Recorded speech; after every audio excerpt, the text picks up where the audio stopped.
하루의 말씀, 오늘은 출애굽기 10장 21절에서 23절까지 말씀 가지고 함께 나눕니다. 먼저 성경 봉독합니다. 주님께서 모세에게 말씀하셨다. 너는 하늘로 팔을 내밀어라. 그러면 손으로 더듬어야 다닐 만큼 짙은 어둠이 이집트 땅을 덮을 것이다. 모세가 하늘에다 그의 팔을 내미니 이집트 온 땅에 사흘 동안 짙은 어둠이 내렸다.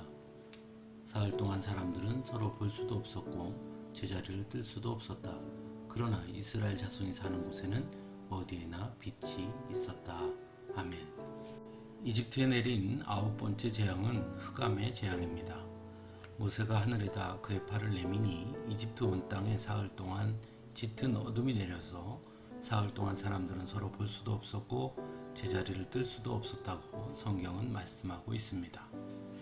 과연 이 9번째 재앙, 흑암의 재앙이 의미하는 것은 무엇일까요?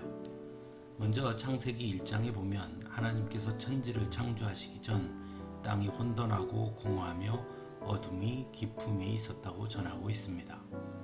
그런 어둠이 가득한 세상에 하나님께서 간섭하신 것이 바로 천지 창조인 것입니다. 그리고 하나님께서 가장 먼저 창조하신 것은 바로 빛이었습니다. 하나님께서 빛이 생겨라 하시니 빛이 생겼고 그것이 곧 천지창조의 시작이었습니다. 또한 요한복음 1장 9절에서는 예수님에 대해 참빛이 있었다. 그 빛이 세상에 와서 모든 사람을 비추고 있다 라고 말씀하고 있고, 요한복음 9장 5절에서는 예수님께서 스스로 내가 세상에 있는 동안에는 세상의 빛이로다 말씀하시므로 예수님이 곧 온 세상을 밝히는 빛이심을 분명하게 말씀하십니다. 그러므로 흑암이란 곧 하나님의 부재를 의미한다고 할 수 있습니다. 그런 의미에서 본다면 이집트의 9번째 재앙으로 흑암을 내리신 건 역시 같은 의미라 할 수 있습니다.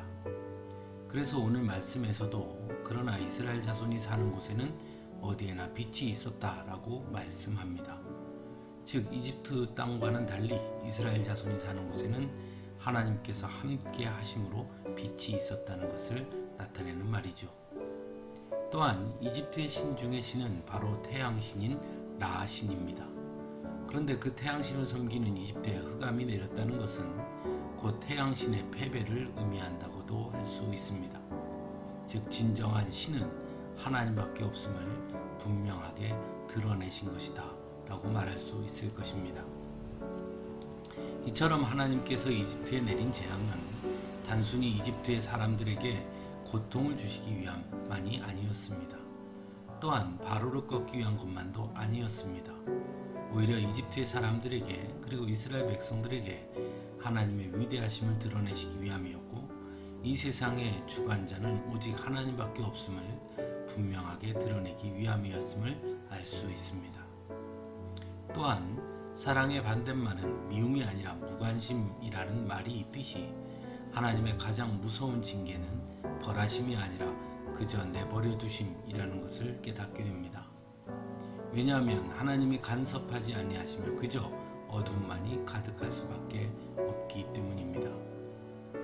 그러므로 빛이신 주님이 함께 할 때 우리는 우리가 가야 할 길을 알 수 있고 그 길을 갈 수도 있는 것입니다. 그래서 사도 바울은 데살로니가전서 5장 5절에서 여러분은 모두 빛의 자녀요 낮의 자녀입니다. 우리는 밤이나 어둠에 속한 사람이 아닙니다 라고 전하고 있습니다. 또한 예수님은 우리에게 너희는 세상의 빛이다 라고 말씀하시므로 빛이신 주님이 언제나 우리와 함께 하신다는 것을 분명히 말씀하고 있습니다. 또한 그만큼 우리를 사랑하신다는 것 또한 말씀하고 있는 것이죠. 그러므로 우리는 언제나 빛이신 주님, 빛 대신 하나님을 바라보며 나아갈 수 있어야 할 것입니다.